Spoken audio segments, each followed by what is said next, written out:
right, we're going to continue on with Chapter 7, Sampling Distributions. We're going to start with the sample proportion. We talked in the last lesson about the larger the sample, the smaller your standard deviation. Your center won't change, but again, we're trying to estimate the true parameter. We're trying to estimate what the true proportion is based on our sample proportion. So when is it okay to say that the p hat is approximately normal? So if I took the distribution of p hats, again, this is another rule we're going to get into. So n times p, remember that is the mean.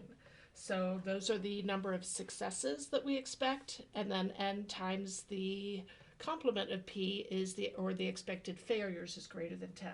So again, we can make distributions become more and more normal shaped the larger the sample size, and this is kind of the cutoff for that.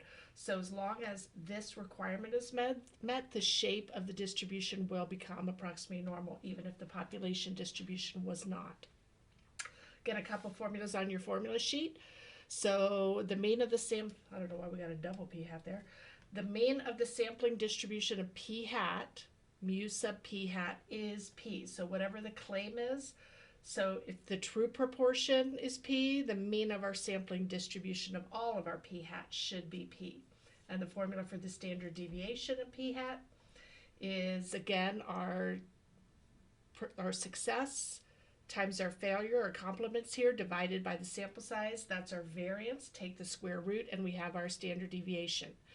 Again, this is as long as the sample size is less than 1/10 or 10% of the population size, the 10% rule that we've talked about a few times. Okay, they talk about a 4-step process in this chapter. I really don't need you to do the state. Just treat as all our other normal distribution problems that we've done. Identify the parameter of interest, show your work, and answer the question. Write a conclusion. So you don't need to check the conditions quite yet. Chapters 8 through 12 will start what we call inference, which is the meat of the course. Our goal that we're trying to get through is to actually make decisions based on our proportions that we find. But we still want to have them in the back of our mind to make sure they're reasonable for the question. So we're just going to do one example here today, and before we move on to the last section, 7.3. So the superintendent of a large school district wants to know what proportion of middle school students in her district are planning to attend a 4-year college or university. Suppose that 80% of all middle school students in her district are planning to attend a 4-year college or university. What is the probability that a simple random sample of size 125 will give a result within 7 percentage points of the true value? Okay, so we're going to first of all state our mean. So our mean of p hat is p, which is the 80%. I'm going to change that to a decimal.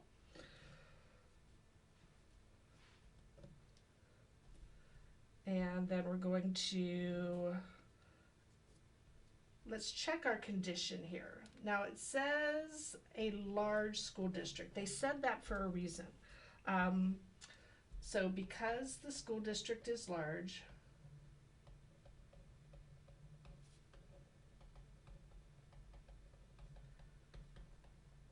and this is how we can check our 10% rule, we can assume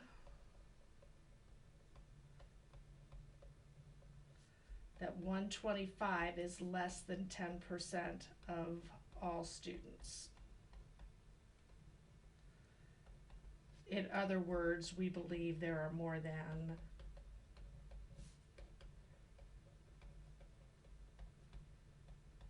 again, just multiply by 10, 1,250 students in this district. We should say middle school students in this district because it is large. So it does meet that 10% rule. So because of this, we could do our standard deviation.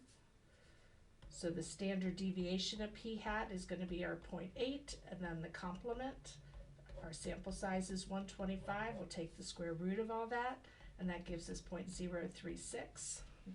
I'm assuming I don't need to show you how to do the calculator. You can do it by yourselves. So since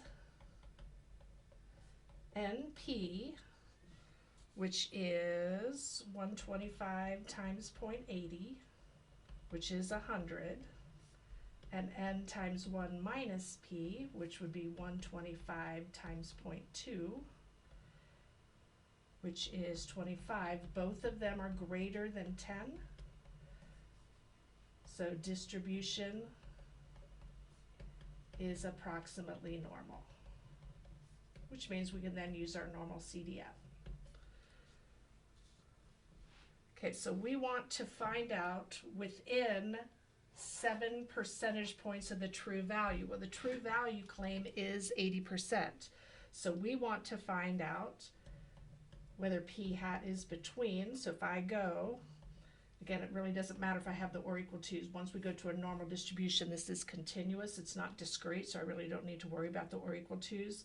So if I do 0.80 plus or minus 7 percentage points, I am what? I am at 73% on the low end or 87% on the high end.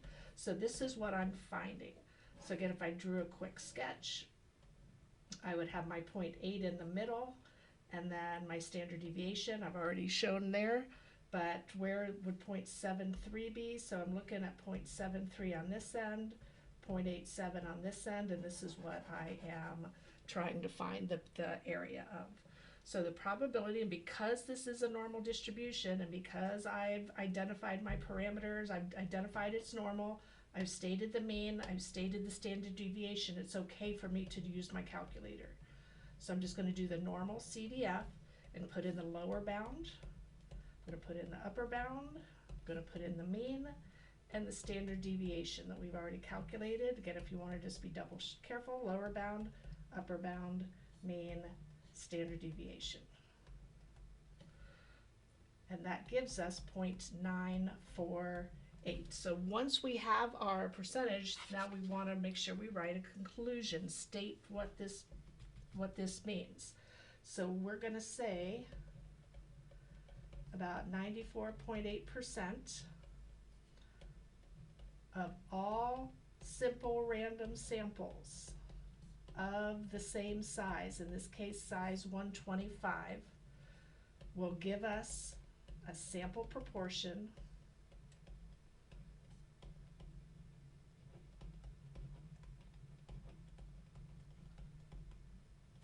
within 7 percentage points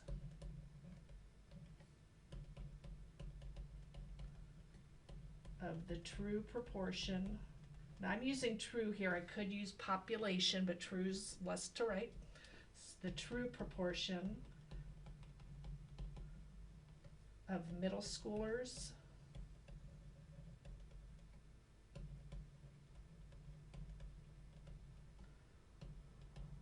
who are planning to attend four-year college or university.